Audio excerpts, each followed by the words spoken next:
आरव और तारा हंसते हैं। उनकी खुशी गांव में गूंजती है। उनके चेहरे उत्साह से चमक उठते हैं। उनकी दोस्ती एक जीवंत बंधन है। तारा विशाल अलमारियों के बीच खड़ी है। उसकी उंगलियां प्राचीन रीढ़ों पर फिसल रही हैं, एक छिपे हुए सुराग की तलाश में। उसके हाथों में एक लुढ़का हुआ चर्मपत्र दिखाई देता है, जो समय की गहराई से खींचा गया एक अवशेष है। नक्शा खुलता है। इसके पीले किनारे भूली हुई रोमांचक कहानियों को फुसफुसाते हैं।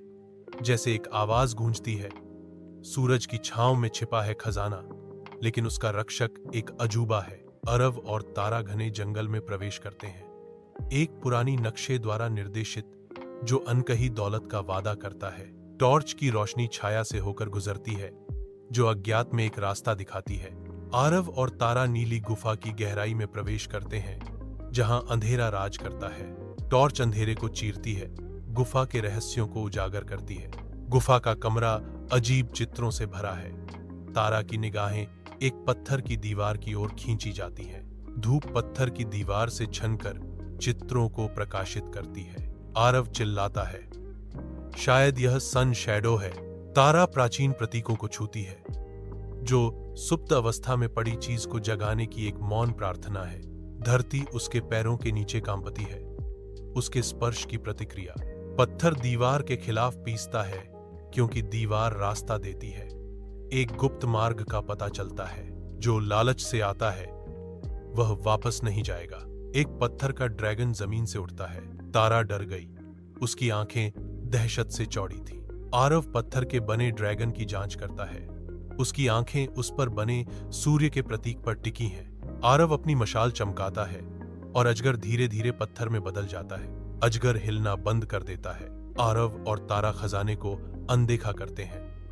उनका ध्यान नीले पत्थर पर केंद्रित है। वे आगे बढ़ते हैं। उनकी उंगलियां पत्थर की ठंडी सतह को छूने वाली हैं। उन्हें पता नहीं था, नीला पत्थर ज्ञान का एक जादुई रक्षक है। अरव और तारा गांव पहुंचते हैं। उनके चेहरे उनकी यात्रा की कठिनाइयों को दर्शाते हैं। जैसे ही वे ग्रामीणों को इकट्ठा करते हैं, डूबता सूरज लंबी छाया डालता है। वे अपनी खोज का विवरण बताने की तैयारी करते हैं। आरव और तारा गांव के पुस्तकालय में खड़े हैं, नीले पत्थर को समर्पित करने के लिए तैयार हैं। नीला पत्थर गांव के पुस्तकालय में रखा जाएगा, जो सभी बच्चों के लिए ज्ञान का स्थान है। गांव की लाइब्रेरी में बच्चे इकट्ठा होते हैं। उनकी आंखें नीले पत्थर के पास जाते ही उत्सुकता को दर्शाती हैं। धुंधली धूप में नहाए हुए आरव और तारा गांव के बच्चों के सामने खड़े हैं, ज्ञान देने के लिए तैयार हैं। आज हम ज्ञान और बहादुरी के बारे में बात करेंगे, अराव ने घोषणा की। उसकी आवाज दृढ़ विश्वास से गूंज रही थी। तारा सहमति में सिर हिलाती है, पुष्टि करती है। ये जीवन की सबसे महत्वपूर्ण चीजें हैं। बच्चे अराव और तारा की ओर देखते हैं।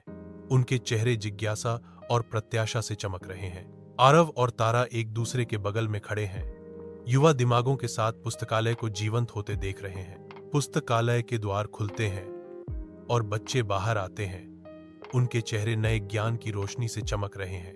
अरव और तारा का दिल बच्चों को देखकर गर्व से भर जाता है। तारों से जगमगाते आकाश के नीचे आरव और तारा एक मौन पल साझा करते हैं। उनकी आंखों में गहरा संबंध झलकता है। गांव की रोशनी ने एक गर्म चमक बिखेरी। उन्हें उनकी साझा उपलब्धि की शांत विजय में गले लगाया। मुझे एहसास है कि हमने वास्तव में कुछ महान हासिल किया है।